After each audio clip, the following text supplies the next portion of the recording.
What is going on, everybody? Welcome back to the ABJ Podcast. Season 3, 2025 has been awesome with some amazing interviews. Today is one that's another long overdue. So I had some people on here that I haven't talked to in a while. Some people I've always wanted to talk to, some great returning guests. But today is someone that we've been hanging out a lot in the independent scene, getting to know each other. They're very inspirational. Met them, I think, the first time at a battle royal at Suplex Mania. It was like the Catch Point student battle royal, but there was a whole bunch of people in there, and she went in there and just tore the place apart, left a huge impression, along as well as so many other very impressive people from Catch Point Wrestling. Before we get into the interview, make sure you guys always check the links below to support not just myself, but my guests. They have links, whether it be merchandise, social media, anything like that helps them grow. So make sure you go follow those pages. We do have the brand new merchandise for sale. So if you want to get the brand new ABJ Podcast Season 3 t-shirt, that is available now on TeePublic, as well as the ABJ shirt you can go grab. There will be limited run t-shirts dropping very, very soon over on the TeePublic or Teespring if you haven't already seen it in the link tree below. So make sure you grab those. Follow on all social media. If this is the first time listening for you, subscribe to that YouTube channel. We're trying to hit 10K by the end of the year, and I'm trying to do it naturally and not pay for it like all these other jabroni-ass content creators, as well as 100 members on that membership program on the 5-tier channel 5. I think they call it the champ level. You get to see interviews early before everyone else. So this interview you could have seen probably 3 or 4 days or a month early before everybody. That is the perk to the $5 membership. You get early access to things before everyone else. That's all I really got when it comes to the housekeeping of this podcast. Make sure you leave a 5-star review on audio platforms as well as Spotify. You can leave a comment. All those comments are great engagement. Keep me humble. Keep me on the right track. Tell me what you liked, what you didn't like, and screenshot this episode and tag myself and my guest. And maybe there's a question you didn't hear answered that you can ask in the comment section. Let's keep that engagement going and reaching out to one another. So without further ado, let's bring in my guest today. I'll let them introduce themselves. But here's Zenith. What's going on? Hi, Zenith in the building. Life's going on. How you doing? Yeah, I feel that. Life is wild. Yes. I've been knocked around so much in just 6 days. I got a job, lost a job, then lost it again. I'm just still waiting for a start date. So this has been a great life. No, this is a shoot job. This is like I left a shoot job to go to another shoot job, and they've been playing with me for 2 weeks now. So it's been a great 2025. But I roll with the punches. That's just what I do. I'm a tough cookie. Yeah. So tell people who you are and a little bit about yourself. I'm Zenith. I'm a mommy for the mommies in the wrestling industry. Outside of wrestling, I'm a legitimate mom. I'm also a personal trainer, certified master personal trainer. So I train people with hip replacements, knee injuries, bodybuilding, all the above, online and in person at King of Gains in Cinnaminson, New Jersey. So I thought you were Philly based. You're out of Jersey? I'm actually born and raised in New Jersey, but Philly based because I'm coming out of Catch Point. Yeah. I won't hold a jersey against you. It's yeah. Look, I'm not gonna lie, like I love Jersey. It's so chill. So here's the question: when you're in Philly and you need gas, do you wait until you get the jersey so you have to get out of your car? Yeah, it's yes. It depends on if I'm feeling bad and bougie. If I feel bad and bougie, then I'll drive to a Wawa in Jersey. If I'm feeling I can do it myself, I got this, then I will pump my own gas. You're in Philly, you're in Pennsylvania, you're like strong, independent woman. Yes. I can pump my own gas. Strong, independent, and then in Philly, here's my card. Can I get 20 plus? Thank you. Yes. That's great. So we'll start right off here. When did you fall in love with the world of professional wrestling? Back in, I want to say October 2020, I believe, in Maryland. I went to my second Ring of Honor performance, and it was, I can't remember who he was versing, but it was Jonathan Gresham, right? And he puts him in a hold and smacks his butt. And I was in the second row on the floor. And I was like, "Who's your daddy?" And Jonathan Gresham said, "Hey," he heard me and pointed at me. And in that moment, I was just like, this is my people. Now, were you a wrestling fan going into the House of Glory, like that Ring of Honor show? I was actually not a wrestling fan before this. Before this, I was a full-time singer and musician. I have music on Apple Music to prove it, and YouTube and Spotify. But I'm a wrestler now. You don't sing at all anymore? Sing when people ask me to. I don't mind. But I'm trying to work on my own intro. Stop it. It's I supposed to be love a that. surprise. You said it, not me. So what are I you like? know, Like but a gospel church singer? no, I actually did jazz. Really? Yes, jazz. That's awesome. Yes. How long were you singing for? I've been singing since I came out the womb, sir. I love that. So you want to hear a funny thing? I used to Yes. be the only white dude in an all black church choir. So that means you got pipes. You made it. No, I don't. You They thought it was funny. It was a complete rib. They brought me up there. I did the fly away. It was terrible. It was I don't believe it. I don't believe it. It had to be good enough for you to stay with the crew now. Come on. No, I didn't stay in the church very. I was not a church person. I have 666 tattooed on me. I didn't stick in the church very long. I'm a PK and I don't go back, so it's okay. Yeah, my mom's I called her Sharon. Miss you forever. She's no longer with us, but she was the pastor of the church, and I was essentially taken in by her and the family and all the brothers and So stuff. there's even more that we're connected through. She used to tell people come to the church like, these are my sons, this is da da da da, and then she would leave me last, like, and that's my other son Anthony, and they'd be like, she's like, we didn't leave him in the oven long enough, baby. That's what she used to tell people. She's like, that's my little white devil, because it's hard to keep him in church. I would sleep. She would make me sleep over on a Saturday, so I was there Sunday morning. Church was in their house. They had it in their house. I lived across the street. I would go downstairs and use the bathroom and just go home and go back to sleep. Oh my goodness. But that's a legitimate church for you right there. That's you got an experience that a lot of people will not. So I went to all white churches, obviously growing up, the Irish churches where you have to kneel, stand, kneel, stand, kneel, stand. You can't understand anything they're saying. It's terrible. And then I went to my first black church, and I was there for 6.5 hours, 4.5 praise and worship services. First time I seen someone speak in tongues and fall out, I was like, do we call an ambulance? Like, what do we do here? Like, I was terrified. I had no idea what was going on. Yeah, it scared the shit out of me. I was like, I've seen The Exorcist. This is how it starts. Yeah. No, that's hearing this is like a breath of fresh air, because I used to invite my friends just to see how they thought comparing it, and they'd be like, that's not church. Yeah, it's way I'll be more like, fun. No, it's black church. Yeah, it's way more fun. The only problem is, like, they don't give a shit about football on Sundays. So I'm like, 1:00 game. Let's go. Wrap it up. So go into another prayer. Then there's offering, and then there's the preaching, and then there's another offering. Yeah, can't handle all that. I think they gave me roles in the church so I wouldn't leave early. That was like the move. Like, let's make him deacon. Let's make him this job so he doesn't leave. Because I was like, they made me start recording it. Yeah, I did. That's how I got into videography and photography. They gave me a camera. Like, the Lord said, he has a mission for you when it comes to using video and audio equipment. I go, no, the Lord, you just want me in this damn church. He didn't say shit to you. Oh, I had to stay there for the whole live. I was just like, no. Yeah, bad news. Great. I love that though. That's amazing. So after the ROH show, was it immediate for you to fall in love with pro wrestling? Did you seek it out more after that, or was it just like a one-time thing and then found it again later? Oh, I kept going. It was RH. Then whenever there was a show locally in Philly, I tried my best to be out there and get there. And then one day I just found myself at Catch Point before they even opened. They had some drop-ins during the summer of 2023 before the official opening. And I just, came for the drop-in. I watched, didn't jump in, because in my head at that moment, I'm like, I'm still like a musician. Like, I'm just very athletic, but I'm a musician. And I didn't really like jump in, but I just kept finding myself in the environment. And I think what really did it for me is hearing Drew say that anybody could do this.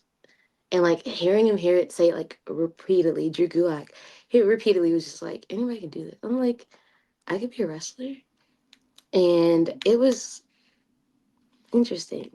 So one day, I was on the sidelines during an actual class, And I got dressed, and I was like, Vita Von Star was like, "Hey, let me teach you how to lock up." And I was like, "Sit." I was like, "Don't mess this up. This is your first chance, right?" We lock up, boom, and it was I don't know. It's like, you ever like just, like how they see you fall in love, like it's like love at first sight, Yeah.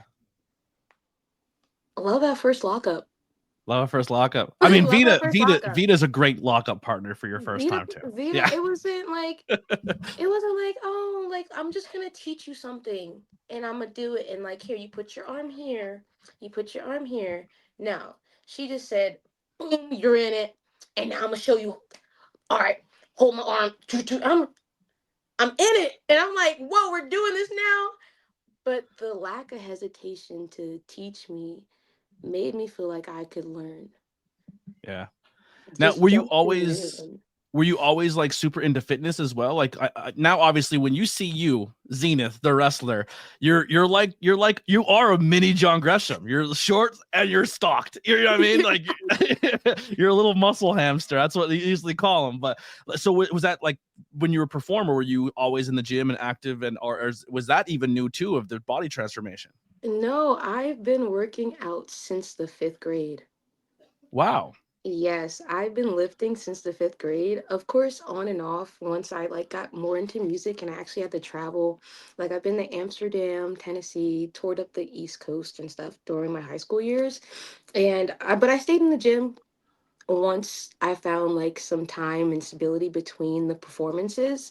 So I just always been up on my body since the fifth grade. It's just Were you something like that clap or else? I it's funny. I was more like not even focused on muscle building. It was, how many push-ups can I do today? Now let's do some diamonds. Let's do da da da da. Because as a kid, I used to have my cousins used to challenge me and be like, bust out 10 diamond push-ups. And I'd be like in church in a dress, and I'd just be like, bang, boom, boom, boom, boom, boom. And I was just always freakishly strong growing up. And I loved being a strong woman. And even though it was like, oh, tomboyish, oh, like, roughhousing, that was just me naturally. Did you play sports as well? Were you active with sports? No. Mm-mm. So I like asked. wrestling's your first physical activity. All right, so here, hold on, let's back it up. So when I was younger, I asked my dad to play football. No, no daughter of mine's playing football. All right, whatever. Um, and I was like, I wanted to be a Navy SEAL, like weird. And they're like, there's no female Navy SEALs, and you're too short, and your body wouldn't make it. And I'm just like, all right, whatever. Went to college and just keeping up on my body, by like, just going to the gym with the trainers and the rest of the teams and stuff. They tried to pick me up for track. I was never interested in track. I Yeah, you, don't find the you can lift amusement weights in. to run. Yeah, Running's I tough. wasn't finding the amusement in going in circles. It failed epically. But they promised me a scholarship. So I was like, hey, and they needed more people to make it to finals. So, I got into the rabbit hole of that. I don't even think I got the scholarship. It didn't even last. I probably went to one meet and they put me in the mile. And I was like, why? I was like, we never even done the mile in any of our track trainings. What made you think if you could? The most I've done in track in the practices is probably sprint for 30 seconds and jog in a circle 7 times. Did you walk the mile? Were you like walking No, it? even worse. No one told me that I wasn't supposed to put on the running cleats for the mile. I just thought I was supposed to put on the shoes because I'm on the track. Put on the trackers because you're on the track. So I'm the only one on there with the spikes on the shoes, looking so bad. I literally like didn't even do a full lap. We started, so the start was on one side of the track, and my team was on the other side in the bleachers. I literally just ran to the bleachers You didn't and even just finish the walked up. race. I didn't even finish the race. I was like, you guys are a joke. I don't know what made you think I was gonna do this mile all of a Yeah. sudden. We did not speak of this. There's a lack of communication. I would have told you before you even put me in this. Keep me in like a long jump or something. Because Yeah. I'm new to sports, but I definitely wasn't running a mile all of a Which sudden. you have like strong legs. You would have killed it in hurdles. Right? Right? But no, they needed more people in the mile. Unless the hurdle is really tall. And yeah. I got the hops. I got the hops. I'll be honest. But what made you think I was gonna run a mile on a random Saturday when I haven't done it before? Yeah, that's wild. I like the movie. I actually did that in a football game. I quit at halftime and I just took my equipment off on the sidelines and just walked to the locker room and then sat in the bleachers and heckled the team. I knew I was a heel from the beginning. Like the parents were chasing me out of the stadium. Like it was bad. It was really bad. Like your team fucking sucks. No. Yeah, I did. I totally did. I got my life threatened. It was great. It was great. Yeah, I've had this heel in me forever. I love it. I love it. I'm glad you knew who you were. You're gonna get us killed. I'm like, fuck them. I like that. Don't back down. You stay true. Yeah. So learning wrestling and coming into it at late, I would say later in the game, right? A lot of people who are in pro wrestling are pro wrestling fans, like they're like how you have music in your life from the beginning. Most pro wrestling fans, it's been in their life since the beginning. They know all that. What was it like seeing how women's wrestling is deemed now, and then going back and doing your research and being like, holy shit, this has come a long way in a short time? So for me, wow, there's so many ways to answer that question because we touched two different things. So I'll touch the first thing first. Coming in with a no wrestling background and having to deal with people that have been looking at wrestling their whole life. There are moments where we're face to face and they are calling like fans or like mentioning a million of different wrestling names, and I'm like, yeah, totally. Yeah, 2000 Royal Rumble. Yeah, I remember 2001. that. And I'm like, bro, I'm still studying the 90s. Like I haven't even gotten there yet. Like, so then I do my due diligence. Like I take when people like mention their favorite wrestlers and wrestling matches and this specific matching time. I actually I text it to myself to my business phone and go back and watch it, because if I ever do run into the person, I want to be able to bring it up. I feel like whenever people tell me those things, they're like little gems that I should probably go watch. Yeah, totally. Because obviously it's a moment in a match that has stuck with that person so much because they have consumed so much wrestling. So there has to be a gem in that match that you can latch onto that makes you better because you can learn how to make a moment for someone as well. Yeah, that's exactly what I do. So I go back and I watch it and just see what the people like as well. Yes. Yeah. And then the other part of your question was women's wrestling. Seeing where women's wrestling has come from and what it is now, I'm so satisfied to be a Black woman wrestling in 2025. That's all I have to say. Yeah. That's it. I'm very happy I am a Black woman wrestling in 2025. And a woman at that wrestling in 2025. To see what it has come to and where we are at now, we have Jade Cargill, Bianca Belair, and a whole lot of representation on the scene that is getting Willow, recognition. Yes, my Willow. personal favorite, Athena. You would have went down the whole list. Yeah. But yes, I personally, and like for me personally, being a mom and seeing like one of my favorite wrestlers is Jade Cargill, because she's also a mom that's fit, that pushes to still live your dreams, and I love that. Yeah, it definitely resonates with you. Your personality definitely shines through when it comes to who you are and how you conduct yourself. We got to see you the first time at the Battle Royal for Suplex Mania, where you went out, and I just remember them like, that's the first woman of Catch Points. Like, all right, I'm rolling with it. And I just like I didn't get any notes on anybody, and I found out that I called Rulio. And on the podcast, he's like, yeah, my first biggest match of my career, commentary guy calls me Rulio, and just butchered the whole thing. I go, that was me. My bad. He's like, technically no one gave you any notes. I watched the whole show. Commentary got zero instruction on what to do. You guys wing, it was improv the whole time. But yeah, but you guys came out. A lot of you like really impressed me. Like the Catch Point young crowd that was coming in was like inspiring, and I was like, oh shit, we got to find more ways to utilize a lot of these people. And then we started seeing some of you come more into the Northeast Pennsylvania area, whether it be Sanctuary, whether it be Smash Master Wrestling, New Era, High Tension. It was really cool to start see our fightertainment, Ben the Bean showing up and beating Speedball Mike Bailey. Like a lot of opportunities were coming for this next wave of Catch Point wrestlers, and it was cool to see you as the first woman to do it. Yes. I actually remember that day very well. It was interesting because I'm like, okay, I'm doing a battle royal. Yeah, what's up? Okay. And then I get in the locker room and they're like, Zenith. And they called out my name. And mind you, I've been on the scene before because, like, I've been a Catch Point through. I'm like one of the designated drivers. So I was driving people around. So the guy that booked the show only knew me as Mommy Zenith with my son. So it was, oh, you're Zenith.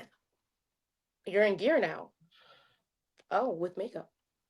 Oh, okay. And you're a woman. I don't even think they realized I was the woman because I was the only woman in the match. Yeah, you definitely were. Yeah, I was the only woman in the match. I was like, which I think made it better for you. Yeah, like what? I was so rough. I like roughhousing. Oh, let's get rough. There was somebody big in the match that you Samoan dropped or scoop slammed? I scoop slam. It was someone big. Ross. Yeah. You actually interviewed him. He's one of your I think your first or second interview. Yeah. I thought there was somebody big though. Like there was a spot where somebody big came in, and that was like your strength spot that put you over in the Rumble. I could be wrong, or maybe I'm thinking of a different show, but I remember you just like scoop slamming everybody. I think it was somebody. I did go down the line. I think was it, or did I? No, I threw Houdini out over the ropes. Yeah, I brought him in, scooped him, and bring him out over the ropes. But I did do a big body slam on Rojas. Yeah, it was a cool moment. I was like, oh, look, the strength. Like this is dope. So how did you land the name Zenith? Where does that come from? And the look, the face paint, where does that all come from?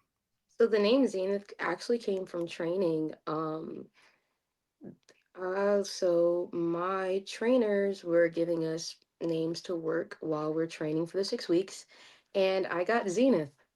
And as I went to study Zenith, and I'm like, Zenith, warrior, going into the cartoons and such. And I loved it. And I was like, wow, I was like, in a way, I was like, okay, I could see myself being this powerful. I like the power in the name behind it. So I just kept with it. I didn't have an issue with it. And I just kept pushing. And now I'm Zenith, and I'm just Zenith the mom for the mommies. For the mom. That needs to be a t-shirt. We need Zenith for the mommies t-shirt. Getting it done now. Love that. I know someone who makes logos. If you need it, hit up WitchCraftsByLilly. She's pretty decent. On the other phone. I don't know if you heard of her. So what you kind of said that getting into the school, what was you said you found it online. When you went to the school for the first time, did you go alone? Did you show up with a group of people? Did you go with somebody, or were you just like walking in by yourself into a random warehouse to go learn how to wrestle? Well, I actually was taking someone else that was actually interested in going to school more than me repeatedly. And so I just had to be in the environment. What do you think makes Catch Point stand out as a school? Like you going in with very little wrestling experience and then them kind of coaching you through that. Like what are the steps that makes Catch Point a selling point that you would tell other people why they should go there? Catch Point, in my opinion, is a no game zone that keeps it very real. If you do something that sucks, they're going to be transparent. I don't think you should be doing that. And they're going to tell you why you shouldn't be doing that. And they're going to tell you to your face, that sucked. But we are going to make it better. They're going to be like, I don't think it's that way, but we are going to make your idea better. They didn't kill the dream. They told you why it wasn't working, and now we're going to improve it. That was one thing I liked. Two, it was the variety of coaches. Um, I not only just trained under Drew Gulak, Willer Yuta, Nate Wallace. They also brought in Layla Hirsch, which I think was also another pull-in point for me because she was a young, strong woman, already in the wrestling scene doing her thing, and also short. And one of the things that I was insecure about was I'm kind of short. I don't think if I make it to the big screen, nobody wants to see my little self going da da da da. But watching Layla Hirsch move and hit them ropes, boom, doo doo doo, boom, still getting the 3 steps in between to the other ring. Height didn't matter. Her legs was going like she was 6 feet. I was like, And she's got legs like tree trunks. yes, she does. She's So that jacked. was another pull in. But it was just the no games territory. Like it was just you want to be somewhere, tell us where you want to be, and we're going to make a plan and help you push yourself to where you want to be. And just felt like home since. I love that. In the beginning stages, how was it finding your place as a professional wrestler and finding your place not just at Catch Point, but in the wrestling scene in general, like going to other shows and fitting into locker rooms that you're maybe new at, and those beginning the early stages? Showbiz isn't new to me. Like I said, I have traveled to Amsterdam for competitions. I've competed in Berkeley College of Music, Jazz Festival a couple times. Locker rooms is nothing new. The show environment, training environments, I compared it to, music training, I mean, music Hmm. practices and such. So I just held myself accordingly and just adjusted to the athletics of it now. You still have your professionalism, your showmanship, keep your voice up, be polite, say hi to everyone. That's something that actually is not just in the wrestling industry, but can translate to the music industry as well. So it wasn't that big of a jump per se when having to conduct myself around people. Yeah. I just thought of an amazing spot for you in wrestling too. Now that you can sing, you know how Billy Avery comes out and he belts out those pipes and those amazing voices. You should do it Yeah, back to him one time in a match. You I should don't have a know if sing I off have with a video. I actually sing sometimes in training. If I'm like practicing by myself, I sing to get my nerves out and then I moonsault off the top rope sometimes. I I seen the might second have a rope video moonsault. of That it. was good.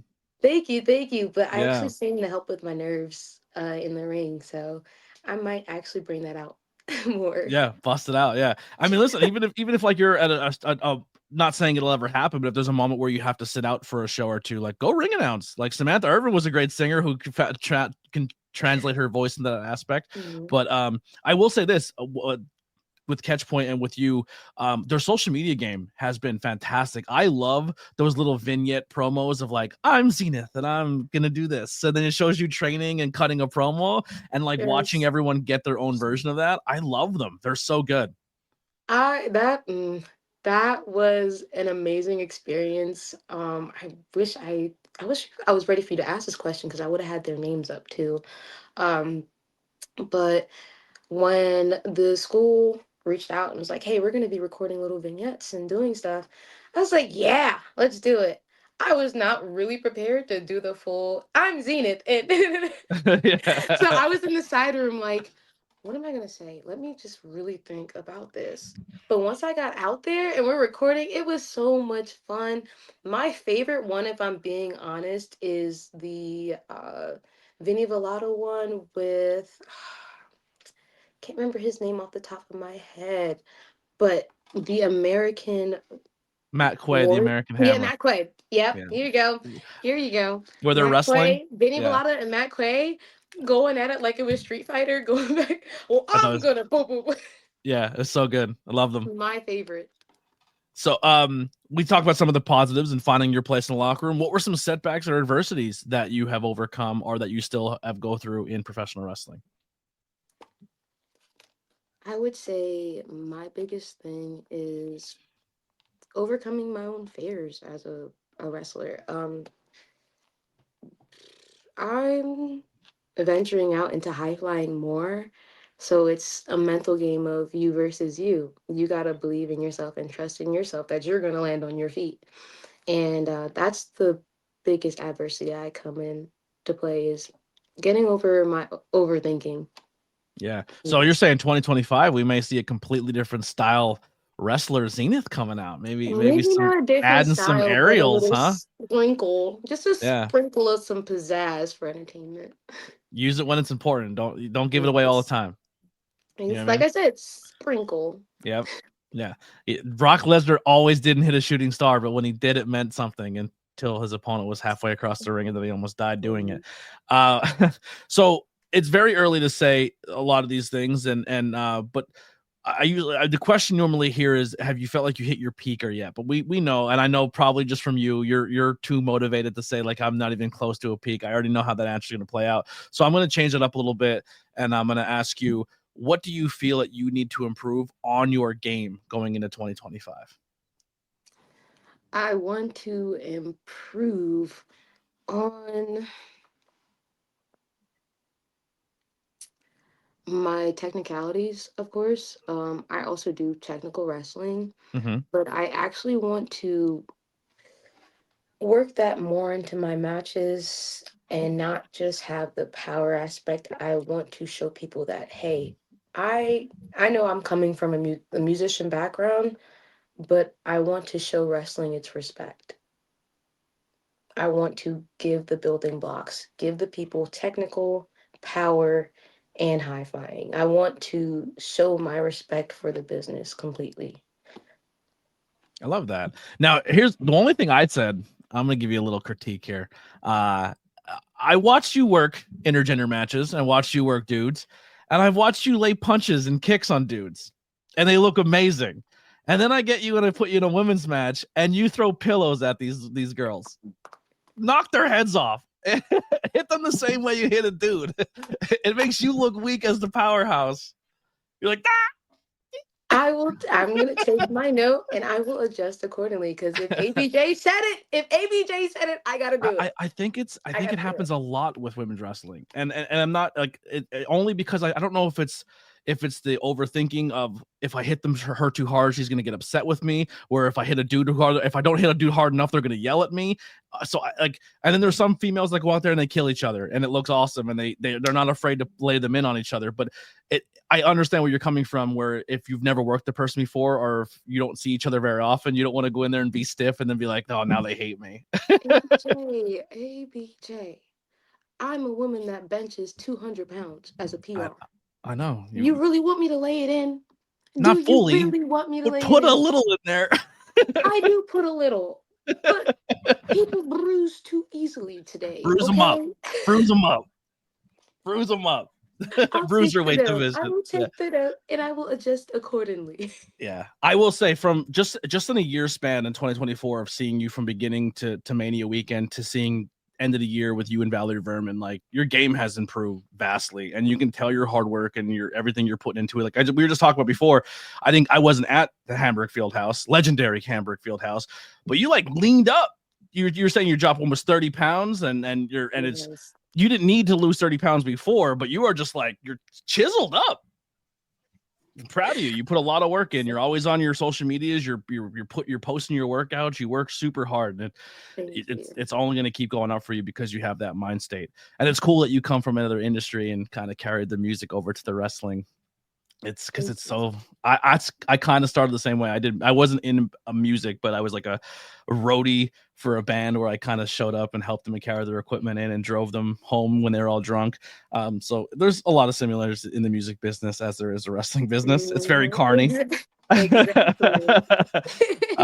It does correlate.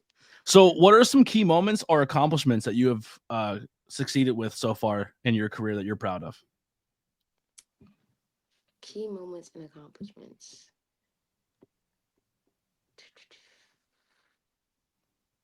I am proud of sticking it out this long. You know, some people take that bump and be like, I'm not doing this no more. That'd be me. I'm proud that I'm still doing it. That's my biggest accomplishment, is that I have not given up on myself. Any matches or anything that stand out? Now, I might actually post this. As soon as you post this, I'll post it right after. Okay. I'll let it be visible. My number one match, Dolly Darko versus Zenith for NYWC. It was an outdoor match. That's right. I remember someone recently just said they seen you up at NYWC that listens to the podcast, and they were aware of you going into NYWC because of the podcast. His name was Alex. He looks like a little rat with long hair. He loves me. It's fine. But he was like, oh, I met Zenith. I don't know if he approached you or anything about the podcast or anything, but he came up to me. He called me immediately after your match and was like, yo, she just had a banger match. I go, that's Zenith. She's the goat. I believe that was the match. Let me pull up my notes. You have your notebook? Match. Yes, I have my little notebook in front of me. Of course I do. We take notes. I love that. Here. Of course.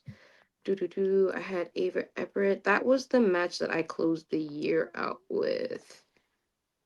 On December 28th, my last match. How was NYWC as a venue? Absolutely loved it. Completely packed, and I had like so many moms in the front seat holding their kids. I love it. Very mom family. A lot of amazing women came out of that school too. You have your Chris Statlanders, you have your Willow Nightingales. Like, I think Willow recently I don't know if it was that show or the one before that, she just got inducted into the NYWC Hall of Fame. Yes, she did. Yes, I was actually looking at her flyer up in there when I was there the other day. But I was wrestling Amity Levy. Yeah, I've been hearing good things about her. She has a cool look. Amazing look. Oh, geez, I love her. But yes, Amity. And I would say the significance of the match with the Dolly Darko from NYWC is our chemistry was so strong to the point that we're tag teaming now. Oh, okay. Yeah, so we just announced last night, which I will be posting later as well. We are a tag team, and Dolly Darko, Zenith, joining forces together forever as Rush Hour. Okay. You got to take on Survival of the Thickest.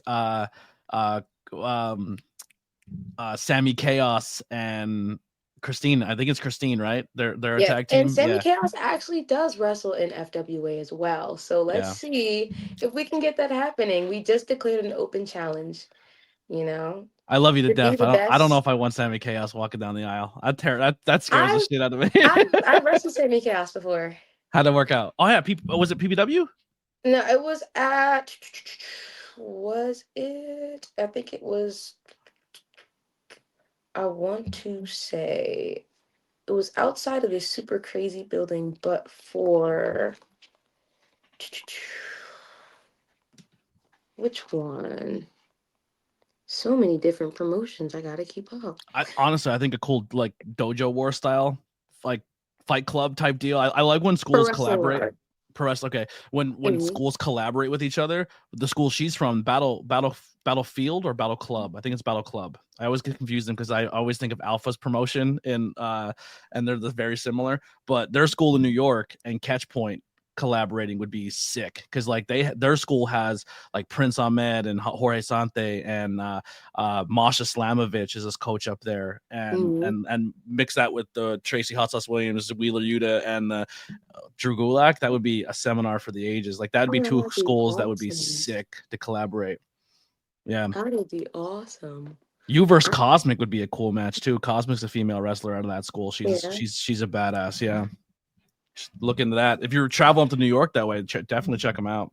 No, I'll definitely. They're a sick mix between. They're a newer school. They've been around for a couple of years now, but it's like a mix between like how a former House of Glory and former like Johnny Rod's school students who then started their own school. So it's like that high flying, but also like beat the shit out of you tough guy school mixed together. It's awesome. I love Yeah, what they're putting out at that place. like And they do that. a lot of stuff on social media. Like they're always videotaping classes and stuff they do. They're, like I said, them Catch Point are very good on their social media game of putting out what their school offers, and they're super dope. I'll be honest, you had me at Masha Slamovich because I was watching her and Drew, and solid match. I loved it. I love Masha's probably one of my Yes. favorites. Yeah, she's Same. amazing. I hope everyone. I can't wait for Jordan Grace to go to WWE, but I can't wait for Masha to make her way to WWE or anywhere in the Right? world where I could watch her on a consistent basis. Jordan versus Masha. That's happened like 15 times, and not every I time it's been know. amazing. Yeah, Every time. yeah, I can see it again. yeah. In person would be even better. Yeah. Well, speaking of people like Masha and Jordan Grace, who are some influences and role models for you in this industry, whether it be in the industry or just in your personal life in general? Role models and influences in general. I'll leave the controversial one for the bottom. Okay. Controversy. Okay. Okay. Was it Chris Benoit? Like, what are you... Come on. I said for the bottom. Oh, is that a little? Why would you say that first? You gotta save the best for last. I just took a shot in the dark. I didn't think that was gonna actually Of be course it. it's him. I was just watching him before.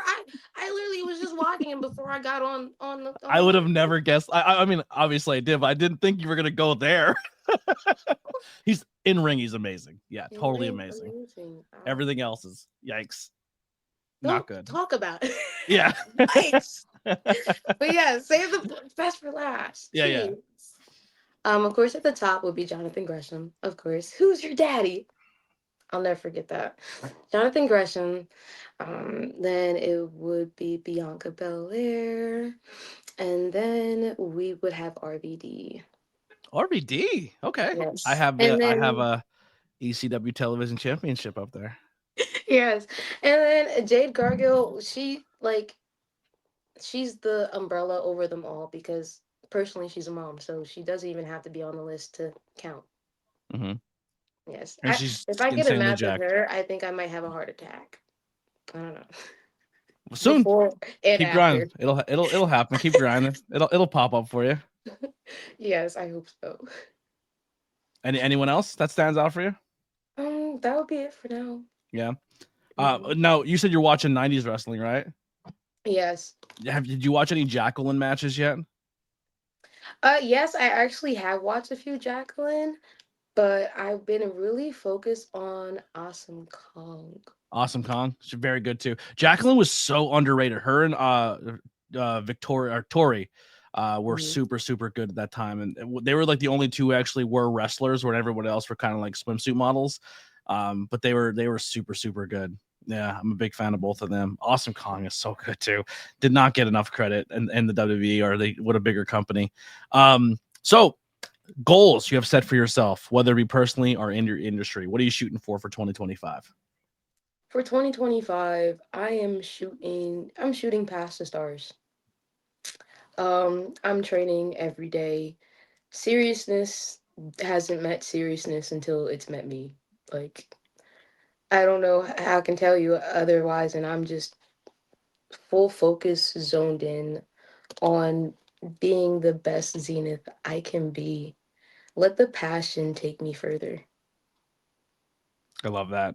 I'm really impressed with the tape study too, how you're going back and researching stuff. I think that's such a underutilized thing that a lot of people in this industry don't do, like going back and rewatching things and doing it for a tape study purpose. Like, I think a lot of people in the business watch the business, but they watch it still from fan point and not from like, what can I learn from this standpoint? And I think that's a huge missed opportunity for a lot of people. So when it comes to outside of wrestling, when you're not in mom mode, or you're not in wrestling mode, or workout mode, or I guess sleeping, I don't know if there's any other time in between that, what do you do for hobbies or things that keep you interested? Outside of mom, wrestling, mom. The only thing on my plate is being a caretaker for my mom. That's what I don't mention to the world, really. Mm-hmm. If you pay attention to my story, you may see like me in the hospital here and there. My only other hobby would be taking care of my mom. and she just had heart surgery, and she's also going through kidney failure. And so, outside of being a mom, outside of wrestling, outside of working out, I'm on call for her 24/7. Mhm. And I live my hobbies through her. Like, I talk to her about wrestling. I talk to her about my gear ideas. We'll watch TV together. We'll watch Marvels together. I'm about to surprise her with her favorite TV show when we grew up was Heroes, and I bought the DVD. Oh I brought my the DVD God. version, so whenever I am not doing any of these things, we can rewatch it together. But What an amazing show that the writer strike ruined. It was so good. So good. amazing, What was the character? Was it amazing. Skylar? The guy who would take the piece of your brain and steal your power? It was Oh, amazing. such a great Exactly. show. I was obsessed with it for a long, long time. I think I loaned a DVD box set out to somebody and they stole it. Yeah. Oh, it's okay. Yeah. That Look, you could put it right in the It's Xbox. I put it yeah, right in the it's Xbox, and we keep it going. now your passion and your love and obviously that bond between you and your mom, it makes a lot of sense because how much are proud yourself to be a mom. So what are some things that instilled that for you to pass on to your child? the the drive to stay positive and just, you know, keep the world magical. I've watched my mom like sacrifice her last time to make sure that we just had magical experiences. And the money always comes back. That's the thing. Money always comes back. Don't worry about it. You want to go do this? Go do that. I watched her help fund part of our trip to Amsterdam as in high school because like I said, we were traveling competing jazz artists. Fun part of that for a bunch of kids that weren't even hers. And just so they could experience it as well. She was just a mom to a lot of people other than me, and still was an amazing mom. To this moment now, she's sad she can't come to all my shows. And I'm like, Mom, you came to like almost every jazz event, whether I lost or won, every New Year's, float playing, every little singing thing I did. I'll send you the video. Relax and rest now. She showed me what it was to be a mom. Like you're not just a mom to your own kid. The mom instinct kind of travels to everyone else around you once you're a mother in a way. And she still does that to this day. Asking about other people. I'm like, you just had heart surgery. Why are you stressing about like the next kid? Yeah. Sounds But exactly like the mom who raised me. that just genuine love, Yeah. and that's like a influence that I also want to have on other people, is that it's cool to be a mom. Yeah. That's beautiful. I fucking love that. Well, I want to kind of go back a couple questions when it comes to influences and role models. Who are some people in the music side, or like you said, the jazz aspect of like people you listen to when it comes to that music taste? Religiously, I listen to Layla Hathaway. I'm old school. Shantae Khan. I don't know a lot Snark. of jazz singers, so you're educating me Yeah, on new people. Yeah, yeah. yeah. Um, Snarky Puppy is a great listen. Trust me. Okay. Go listen to Snarky Puppy. They have a lot of family volumes that that'll play to your ear so you can get into jazz, but it's also like funky jazz. So it's more modern jazz. You'll get into it. And then I also have Arnetta Johnson and Netta Bop on replay. She's from Camden, New Jersey. Amazing trumpet player. Do-do-do-do. And I'm trying to plug in some more people. But I they're think the just not coming closest I can directly get to to that my head. genre is like Amy Winehouse is probably the closest in that vein that I can kind of like pull from. I love Amy Yeah. Winehouse. When I went to London, I went to Camden Vertical? just so I can see her statue, but I Mm-hmm. didn't have a bracelet to put on the statue because everyone puts a bracelet on the statue. So I just got a Mm-hmm. picture with it. But yeah, I used to play Valerie all the time. yeah, All she the was time. fucking unbelievable. So good. Lovely woman. What are some words of encouragement for a beginner? And it doesn't have to necessarily be in the world of professional wrestling. You have now traveled and chased your dreams in multiple avenues. Well, what would your advice be to someone starting out that wants to chase their dreams? Set goals. Cut out distractions. As soon as you start focusing, them distractions are going to come.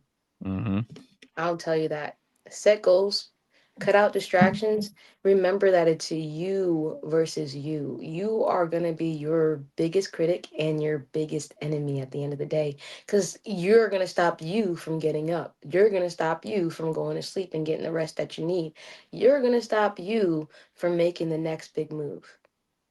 It's like, in this world, there's nothing stronger than self, because you control you. So it's always going to be you versus you. Don't forget that. Yeah. There's nothing you can say that hurts my feelings. I say it to myself every day. Right? And I'm way worse on myself. What are you grateful for? And are you currently happy? I am grateful for my son, Nicholas. He is my pride and joy, of course. And am I currently happy? I'm overjoyed. I just had the best interview ever with ABJ. Like, what? Yes. Yeah, I appreciate that. I genuinely enjoy talking to you. I wish there was more opportunities for us to hang out and chat outside of professional wrestling, but it'll come. But I'm Of very course. you're very inspiring, and this is why I enjoy doing this podcast. I love listening to people chase their dreams. I listen on camera. We know who we are, and off camera is when we make those relationships. And I know we all struggle and we all go through our ups and downs, but just the fact that you can keep pushing and keep grinding and doing what you're doing. I learned more layers about you today that I never thought of before with your mom and the singing and stuff. And it just makes me happy that we got to put this out for the world to see, because I think more people are going to fall in love with Zenith and go and support you and watch you on this journey now. You're, like I said, everyone, please check out the links below. Follow on all social media. In case you don't go to the links, where can people find and support you? Well, on my other YouTube channel that I'm gonna be bringing back up for 2025, Zai Tries. This YouTube channel was actually based on the fact that my real name's Zion. Um, always like to try new things and accomplish new things. And now we're gonna do a vlog of Zai Tries Wrestling. I love that. I think more people should make content. I everyone thinks I'm in competition with everybody. I'm not. I think everyone should do this. Will I ever make it big? Who knows? But I love looking back in the last 7 years or 8 years of making content and seeing amazing conversations and seeing people grow from the conversation and where they go from there, or just vlogging myself. Like I vlogged Mania weekend, I vlogged this, I had an interview, and then I can go back to that memory that wasn't even on camera, but I can remember like, oh, we were all sitting around a table interviewing person after person after person. Like, great example, I interviewed Sturdy Sal, Eddie, Sexy Eddie, Max Zero, and 3 other dudes from Canada, and they all just sat around the table and watched at each person took turns interviewing, and they just like kept side-eyeing them or heckling the whole time. But you don't see that on camera, but the whole time, like going back and rewatching it, you just make those memories. So yes, I love that you're doing a vlog. I love that you're recording these moments, because you're gonna look back at them later and be like, I'm happy I did that.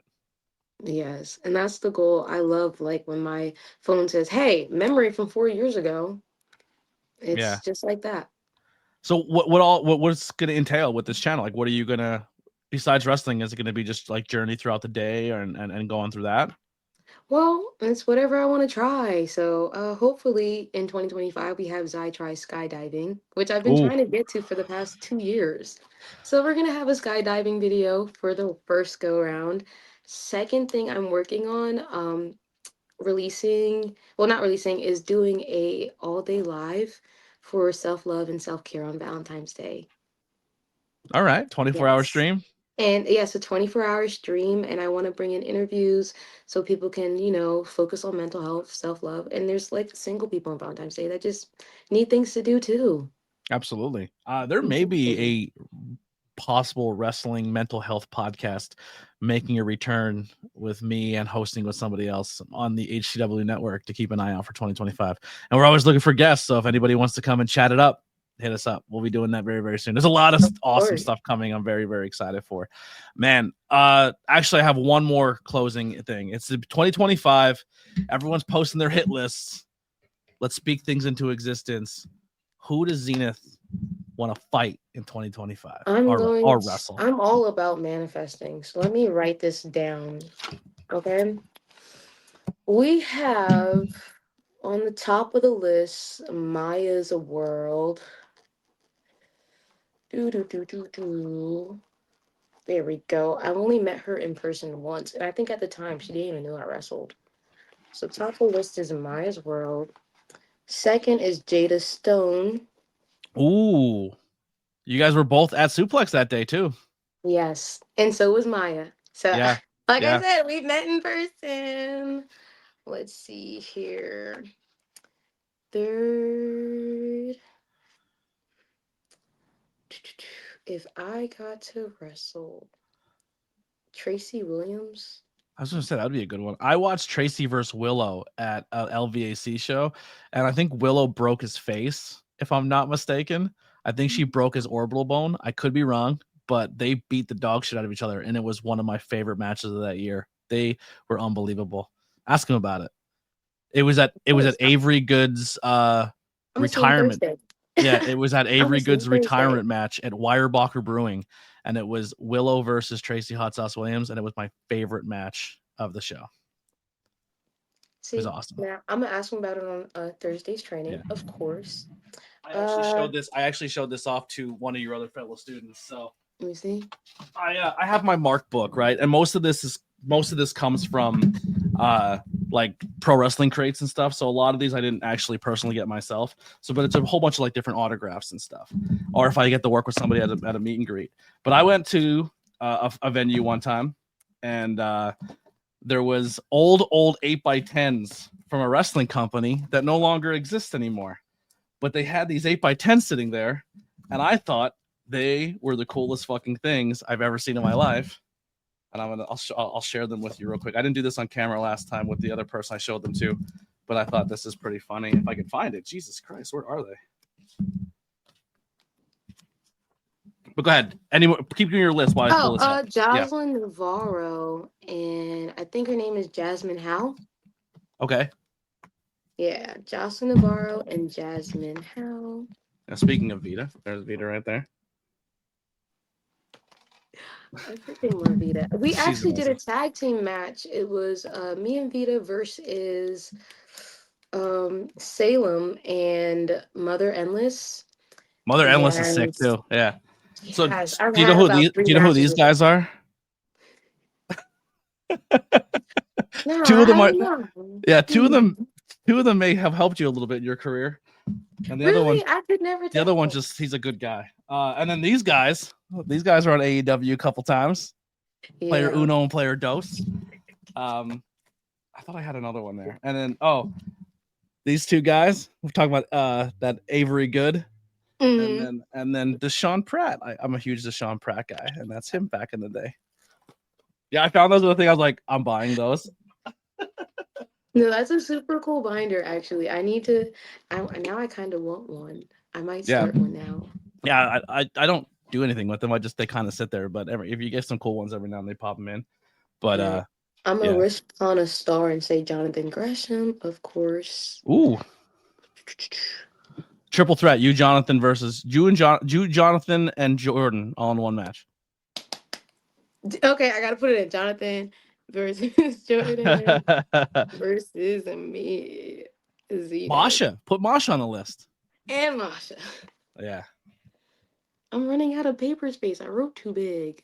Yeah. Another great talent. I think that would be a good match with you. Tasha Steeles from TNA. Good one. Yeah, she's really good too. And Willow. I was really excited for you and Valerie. I was really pumped for that. That did not disappoint at all. I think Valerie has really, really had a great 2024 of just being a good leader as a talent, but also just her character work and her in-ring ability and her her like just willing to help other people. She's just a class act person.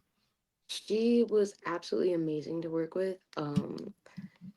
I was like, when am I gonna get a match with her? Because like we kept doing the same shows, but never against each other. So I have to thank you and New Era for making that possible. Actually, Yeah, that was a really fun great match. experience, and I really appreciate that. Yeah. If I have opportunities to do it in the future, I will try to help and put you on some really fun show cards. HTW has a pretty sick women's roster or roster in general. I don't think they really go by gender barriers, so you can come in and mix it up with anybody. But I would love to. Yeah, we'll have you come in there. Maybe some cool stuff happen in 2025. We have a lot of no ring shows coming up, as well as some cool opportunities in the Philly area, so you wouldn't have to travel very far. I don't think I would be afraid to do like an open challenge. There you go. The Zenith Open Challenge again. Who shows up? Who knows? Who knows? Yeah. All right. Well, thank you so much for your time. I had such a blast. Once again, let's rattle it off. Where can people find and support you? Zenith, ZNTH Pro on all handles. Except if you want to email me for booking, it's going to be Zenith, ZENITH Pro W at gmail.com. On YouTube, it's going to be Zytries, ZITRIES, Zytries, and it's going to have like a little handyman symbol on it. I love it. Well, thank you so much for your time. We're going to do this again very, very soon. I want to touch back again by the end of 2025 to see the growth and progression. Or if you want to just jump on and anything else in between, we have a lot of different content we do here. I'd love to have you back. Stay in touch this year. Keep grinding. I'm proud of you. And keep going out there and killing it. Definitely will. Thank you so much. ABJ always. forever. Always. And always. Send me shirt size and address so I can get you a t-shirt as well. Of course, say less. Yeah. I was hoping to get that process started sooner, but if this job keeps pushing my start date, so it's going to be a little bit till you get it, but it will come, I promise. Yeah. All right, that'll do it. ABJ Podcast Season 3. We'll see you on the next one. If you want to be a guest, please reach out and do this episode. If you made it this far and you haven't liked, shared, subscribed, or taken a screenshot to tell us what you thought of the episode, you're insane. Takes 2 seconds. Put some positive vibes out in that world. I'm not paying these platforms to help me grow, so definitely word of mouth is how we're going to get there. Support my guests. Please do that. Subscribe to their YouTube channel and say you heard it here because of the podcast. We'll see you guys next time. We're out of here.